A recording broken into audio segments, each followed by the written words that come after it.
Hey folks, this is Sanchez, and I'm here with a brief review of our Unit 3 discussion of population and migration. So, geographic analysis of population. Basically, in this unit, we're talking about something known as demography. So, demography is the study of human populations, and geographers we use demographic analysis to study the spatial distribution of humans and their movements. The size, the composition, and the growth of a country's population affects its overall well-being. Now, population distribution of population is the pattern of people across the Earth's surface. Throughout human history, people have been unevenly distributed. Where people live is heavily influenced by physical conditions. So in class, of course, we talked about the twos. People don't like where it's too wet, too cold, too high, too dry. Populations are often clustered around sustaining resources. So for the most part, humans, of course, are settlements. We're looking for bodies of water and looking for arable or farmland. Fewer people live in the deserts, for example. Approximately 75% of humans live only on 5% of the Earth's surface. This portion is called the Acronyms. And only about 50% of people on Earth actually live in cities, whereas the other half live in rural areas. Now, some global facts about population distribution. Only 2 countries have more than 1 billion inhabitants, and that includes India and China. The largest concentration of people on the Earth is found in East Asia, which includes China, Japan, Taiwan, and North and South Korea. Nearly 1 in 4 humans actually live in this region. Most Asians we could tie to, of course, living in Asia, or we could classify as subsistence farmers. Despite being agricultural and rural, they still live in high-density settlements, which is different from most of the Western world. The second largest concentration of people in South Asia includes India, Bangladesh, Pakistan, Sri Lanka. Currently, India's rate of natural increase is higher than China, making it probable that India will overtake China by 2030 as the world's most heavily populated country. The next highest concentration is the people of Western Europe. Now, looking at population density, density is another tool that geographers use to study population distribution. Density is simply the number of people in a particular land area. There are several types of density measurements. The first one we talked about in class is arithmetic density, also just called population density. It's the total number of people divided by the total number of land area. We also look at something called physiological density, and that calculation is the number of people per unit of arable land.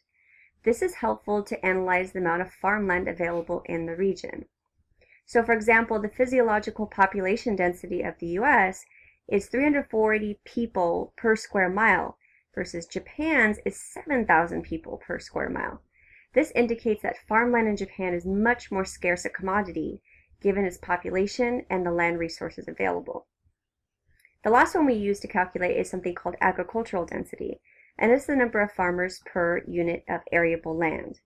A very high agricultural density means that many farmers are on each piece of land in particular. Now, demographers in this unit studying population, we use something called population pyramids. Age-sex structures to evaluate the distribution of ages and genders in a given population. A group of people in the same age is known as a cohort. Each cohort is split between men and women on the pyramid.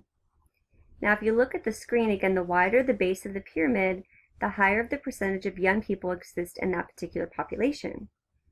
This is generally an indication that the population will be expanding in the near future. This shape is more typical of developing countries, especially those in sub-Saharan Africa.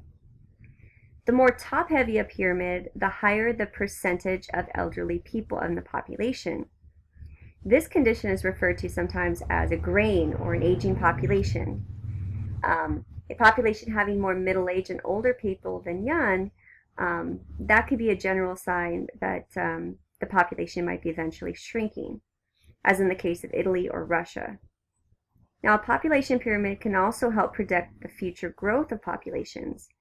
Because women typically have babies between the years of 15 to 45, their fertile range, the higher the number of women in that age range, the wider the bar for the cohort of that pyramid, the higher the population birth rate will likely be. Now, a little tip. On one recent AP free response question, students were given a population pyramid for a particular city and were asked to relate information in the pyramid to patterns of urbanization and population distribution. So be sure you can analyze the pyramid structure, but of course, as usual, you're able to tie it to a geographic example. Okay, so here are some acronyms. Remember, we talked about in class in terms of key measurements for fertility and mortality. If you see the acronym CBR, that stands for our crude birth rate, and this is the number of live births per 1,000 people in 1 year. The CDR means the number of deaths per 1,000 people in 1 year. Now, one interesting pattern exists in some of the more developed countries where they're experiencing higher death rates than less developed countries. This trend is related to the fact that some more developed countries are experiencing graying populations with higher percentage of elderly people in their populations because of better health care, improved life expectancy, and lower birth rates among younger generations. Also on this list of acronyms to be familiar with, we have the the RNI, or the rate of natural increase, and that's the growth rate of the population, excluding, so we take out immigration and immigration. As of 2010, less developed regions are experiencing the highest rates of natural increase, whereas more developed regions have lower RNIs. All right, also on the screen, you should be familiar with something called the TFR, which stands for the total fertility rate, predicted number of births a woman will have as she passes through her fertile years. Now, to think about again the replacement level, if you have a TFR between 2.1 to 2.5, that's actually considered the replacement level of fertility, meaning that the parents will produce on average only the number of children needed to actually replace themselves. Now in class, when we studied industrial revolution and urbanization, we can tie one of our population growth theories to a response to rapid urban population growth during the Western European industrialization. British theorist Thomas Malthus wrote in 1798 a publication, it was titled The Essay on the Principle of Population, that the world's population growth would exceed its carrying capacity. Basically, Malthus argued that the population was growing exponentially or geometrically, where the food supply would only be growing arithmetically. So basically what that means, in other words, that the population was growing faster than the rate of the food supply.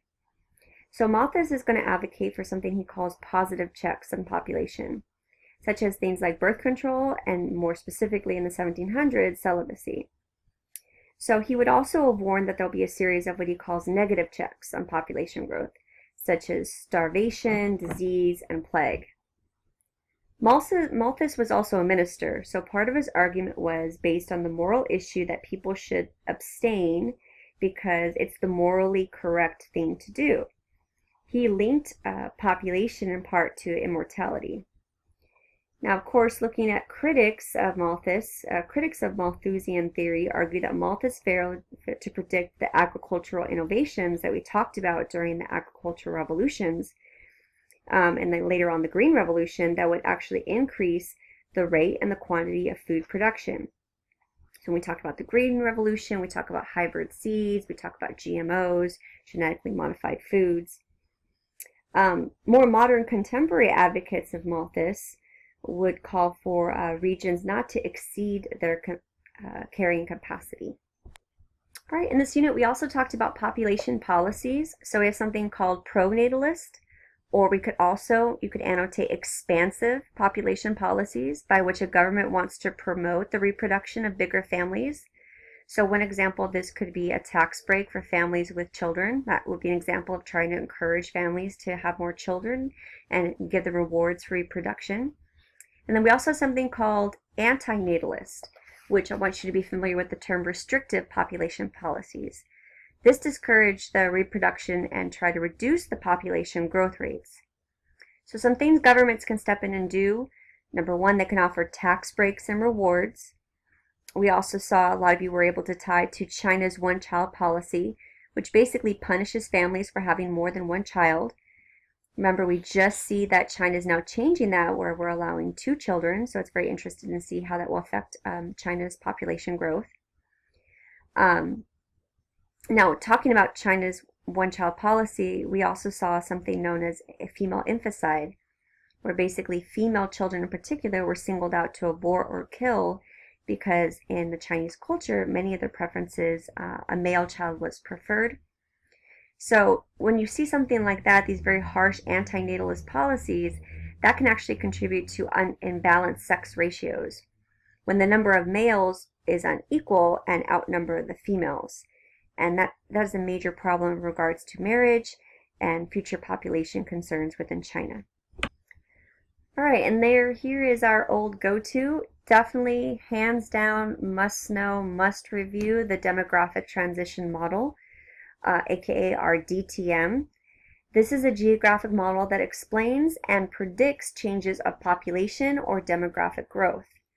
The DTM predicts changes in the CBR, the CDR, and the RNI as a country transitions or moves through economic development.